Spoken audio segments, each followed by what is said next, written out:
नमस्कार दोस्तों, मैं विनोद। आप सभी का एक बार फिर से बहुत बहुत स्वागत है। तो आज के वीडियो में आप सभी को ब्लाउज का बॉडी मेजरमेंट कैसे लिया जाता है पूरा डिटेल में समझाऊंगा। आप सभी वीडियो में पूरा कंटिन्यू बने रहेगा। तो देखिए दोस्तों, अगर आपको ब्लाउज का बॉडी मेजरमेंट कैसे लेना है, उसे परफेक्ट तरीके से सीखना है तो आपको स्टेप बाय स्टेप समझना पड़ेगा। तो कभी भी मान लो अगर किसी का ब्लाउज का बॉडी मेजरमेंट का माप लेना है तो आपको इस तरह से उल्टा कर देना है और यहाँ पर जो शोल्डर, यहाँ पर जो सिलाई हुआ है ना, आपको इन चीजों को इस तरह से रखना है और यहाँ पर लंबाई माप लेना है। ब्लाउज को ऐसे इस तरह से हल्का सा खींच लेना है, क्योंकि यहाँ पर थोड़ा सा सुकड़ा रहता है। आपको इस तरह से हल्का सा खींच लेना है और यहाँ पर ऐसे लंबाई का माप ले लेना है। या तो आप कस्टमर से पूछ भी सकते हैं कि उनको लंबाई कितना चाहिए ब्लाउज का। ठीक है, तो यहाँ पर हमने माप लिया, ये आ रहा है कितना, 13.5 इंच। तो सबसे पहले हम यहाँ पर 13.5 इंच लंबाई का माप ले लेंगे। तो ये हो जाएगा दोस्तों हमारा ब्लाउज का लंबाई का माप। अब यहीं पर हमें गले का लंबाई का माप ले लेना है। इस तरह से हमें सिंपल सा है, जो शोल्डर ज्वाइंट है वहीं से हमें इंची टेप को रखना है और यहाँ पर इस तरह से हमें लंबाई का माप ले लेना है। ये आ रहा है 10.5 इंच। तो आपको ध्यान देना, अगर आप इस तरह से सीधा माप लेते हैं ना तो कटिंग करते वक्त भी आपको सीधा ही गला कटिंग करना है। अगर आप इस तरह से तिरछा मापते हैं तो कटिंग करते वक्त तिरछा आपको कटिंग करना है। ये चीज आपको मैं एकदम क्लियर कर दे रहा हूँ, अन्यथा आपका गला बिगड़ जाएगा।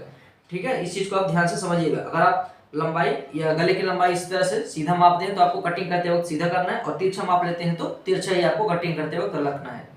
ठीक है, तो ये हो जाएगा हमारा गले की लंबाई। अब यहीं पर हमें शोल्डर का माप लेना है। अगर आप कॉलर वाला ब्लाउज बना रहे हैं या तो बोटनेक ब्लाउज बना रहे हैं, तब ऐसे केस में आपको इस तरह से पूरा शोल्डर का माप लेना है। ये देखिए इस तरह से, यहाँ पर एक हड्डी रहता है, यहाँ पर हड्डी रहता है। अगर ब्लाउज पहना हुआ है तो जहाँ पर स्लीव ज्वाइंट है इधर और इधर, यहाँ से आपको इंची टेप रख करके ऐसा माप लेना है। अन्यथा यहाँ पर जो हड्डी रहता है, यहाँ पर ये देखिए, ये शोल्डर वाला हड्डी जो रहता है ना, यहाँ पर आपको इंची टेप को रखना है और यहाँ पर रखना है, इसे माप लेना है। ये टोटल शोल्डर आएगा। और ये नियम किसमें चलेगा, कॉलर वाला ब्लाउज रहा और या तो बोटनेक ब्लाउज रहा। अगर आपको डीप गला बनाना है तब ऐसे केस में आपको क्या करना है, ये जो ब्लाउज पहना हुआ आपको यहाँ से इस तरह से मापना है। ये गले वाले की तरफ से जहाँ पर शोल्डर ज्वाइंट है, यानी स्लीव जहाँ पर ज्वाइंट है ना, इस तरह से माप लेना है। ये टोटल आ रहा है चौड़ाई 2.5 इंच का।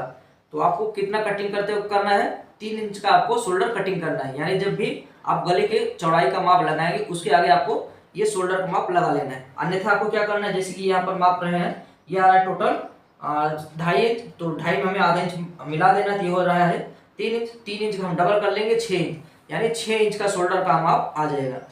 ठीक है, तो ये हो जाएगा दोस्तों हमारा शोल्डर का माप। इसे हम लिख लेंगे सबसे पहले, गले की लंबाई और शोल्डर का माप। तो 10.5 इंच जो हो गया था गले की लंबाई, और शोल्डर का माप हो गया 2.5 इंच, लेकिन हम उसमें आधा इंच बढ़ाएंगे तो हो जाएगा 3 इंच। 3 इंच का हम डबल कर लेंगे तो हो जाएगा 6 इंच। ये हो जाएगा हमारा गले की लंबाई, ब्लाउज की लंबाई और शोल्डर का माप। अब उसके बाद हमें माप लेना है चेस्ट का माप। तो चेस्ट माप के लिए हमें इस तरह से माप लेना है। तो आपको ध्यान देना है दोस्तों, आपको यहाँ का माप नहीं लेना है। ये अपर चेस्ट होता है, बहुत सारे यूट्यूबर बताते हैं यहाँ का माप लो, यहाँ का माप वैसे जरूरत नहीं रहता है। हमें माप लेना है डायरेक्ट चेस्ट का माप। ये देखिए इस तरह से चेस्ट माप। आपको ध्यान देना है, इंची टेप को आपको बहुत टाइट नहीं करना है। ठीक है, आपको टाइट यहाँ पर नहीं करना है, बस हल्के हाथ से पकड़ना है और ये माप जितना आ रहा है बस वही माप लिख लेना है। तो यहाँ पर आ रहा है 35 इंच, तो 35 इंच हमें चेस्ट का माप लिखना है। और उसके बाद आपको एक बात बता दूं, अगर आप अपर चेस्ट का माप लेते हैं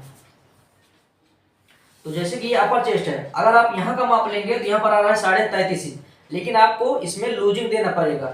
आपको इसमें लगभग 1.5 इंच लूजिंग देना पड़ेगा। लेकिन आप यहाँ का माप लेंगे तो ये फिक्स माप रहेगा, इसमें आपको बिल्कुल भी लूजिंग नहीं देना है, आपको बस यही फिटिंग का माप रहेगा। ठीक है, तो ये हो जाएगा हमारा चेस्ट का माप। उसके बाद यहीं पर आएंगे हम कमर के माप में। तो कमर के माप के लिए इस तरह से आपको इंची टेप को यहाँ पर थोड़ा सा टाइट खींचना है और इस तरह से माप ले लेना है। तो कमर का माप आ रहा है 30 इंच। ठीक है, तो ये हो जाएगा कमर का माप और चेस्ट का माप। तो 35 इंच चेस्ट का माप हो गया और 30 इंच कमर का माप हो गया। अब उसके बाद दोस्तों हमें क्या करना है, यहाँ से गले की लंबाई का माप लेना है, फ्रंट पार्ट वाला।